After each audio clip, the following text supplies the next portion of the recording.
Powered by the Montana Television Network.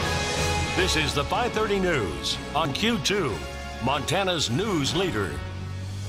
Hello folks, good Saturday evening. Thank you so much for tuning in tonight. I'm Dustin Kleeman. Our top story tonight, a suspect is dead after a 9-hour standoff with Billings police at a sporting goods store. Despite volleys of gunfire throughout the morning, no officers were injured. Here's what we know. A suspect drove a vehicle into the front of Big Bear Sports Center early Saturday morning. The suspect fired shots inside the store, and when police arrived, officers fired their weapons.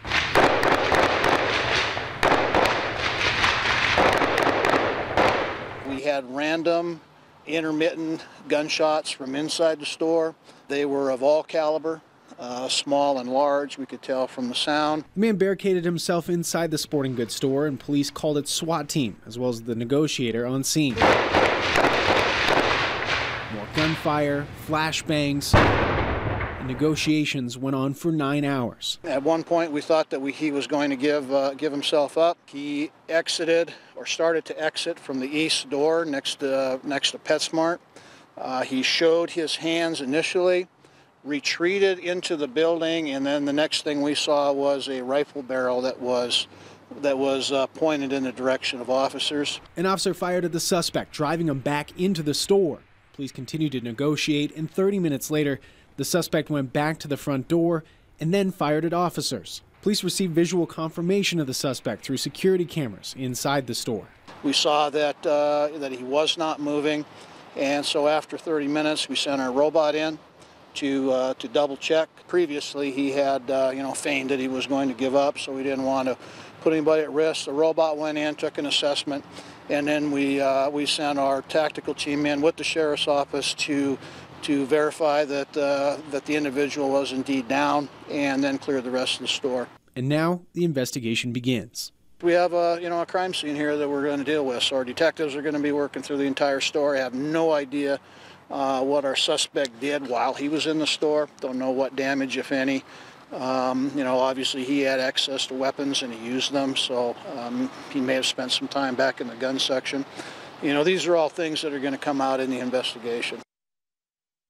A Walmart employee contacted us this afternoon saying he witnessed the suspect attempting to open a gun case in the store. It's where he was previous to running his car through the Big Bear Center. He was told to leave by staff before barreling in front of Big Bear. St. John says 7 officers fired rounds throughout the standoff. Again, we'll have the very latest on air and online at KTVQ.com. We now go to Q2's David J., who is at the scene as night begins to fall on the crime scene. David, what's the latest on the investigation, and what exactly, if you could talk a little bit more, we see background, there's the city dump trucks. What were those used for today? Could you explain further? Sure, Dustin, those trucks were put there, the chief says, to protect fire from going out to King Avenue west. They put those out there just in case. They knew that the suspect in there did have some guns, so they put those out there to block any potential fire that would go out there onto King.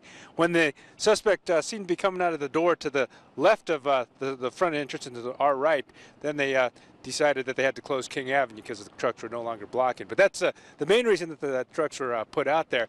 Chief does tell us that there were some things going on earlier with all that, with the trucks, and all the protocols that were in place really helped protect a lot of the other businesses and kept people from getting injured as well.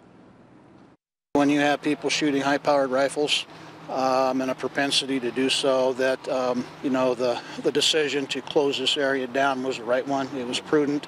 You see that we had trucks lining the front of Big Bear to prevent any rounds from going over. Once he came out that side door, that changed because we couldn't cover that. It's a very, very tragic deal, but handled very well, I thought.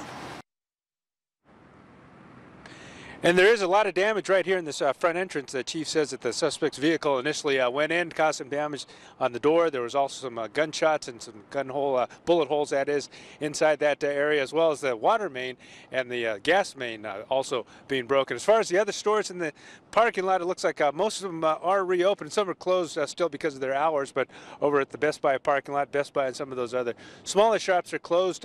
PetSmart still is closed, although we did talk with Captain Iflin about that. He said that they could be open. They probably have chosen, he thinks, also to stay closed. And he expects the investigation to go on through the evening, and then some of these other shops could open tomorrow morning. That's the latest from out here. Dustin, back to you. David, thank you very much. Live out of the scene. We do appreciate it. And again, we'll be following this as more developments come in throughout the evening. Be sure to check back with us tonight at 10, as well as KTVQ.com. In other Crime Watch news, 2 suspects are arrested in connection with multiple burglaries in and around the city of Big Timber. The thefts had gone on for about 4 to 5 weeks, according to officials.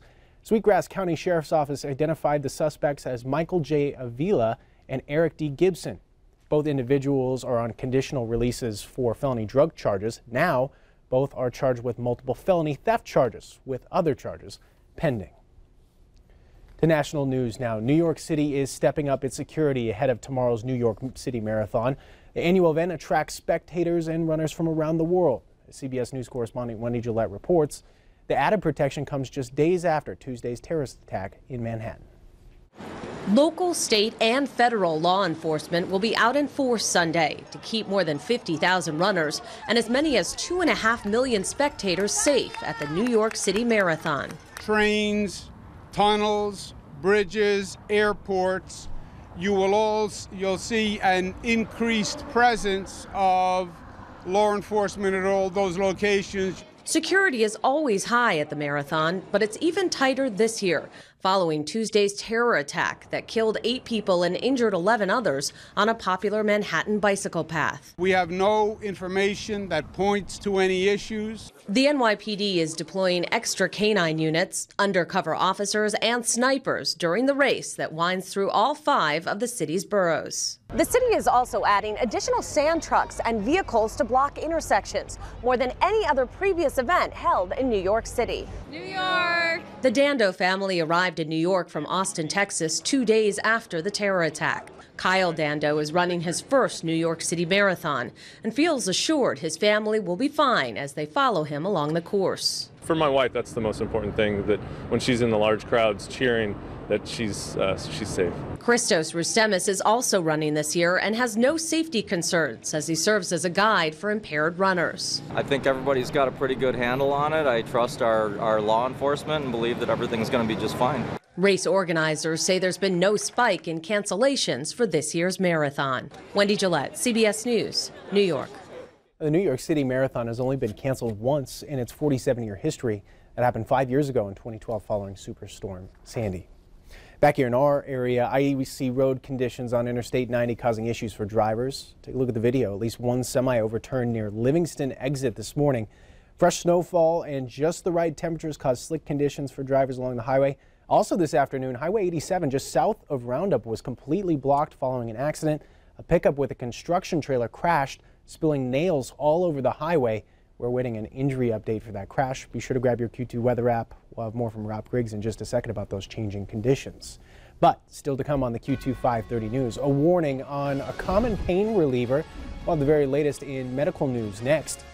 And later in sports, playoff football from all around the state, including Miles City's 500-mile trip to Columbia Falls. We'll have highlights on the way. Just like I promised over in the Weather Center, the man with the answers. Rob Griggs, hello, sir. Well, hello, Dustin. Yeah, we've got a busy evening in front of us. We'll be turning the clocks back an hour before bedtime for the end of daylight saving time. We'll crank up the thermostat a notch or two for the coldest temps since March, and we'll download that free Q2 Storm Tracker weather app right now because, well, life is just better that way. The complete Storm Tracker forecast is moments away. You're watching MTN News with Dustin Kleeman. Storm Tracker weather with Rob Griggs. And sports with Casey Conlon. This is the 530 News on Q2, Montana's news leader.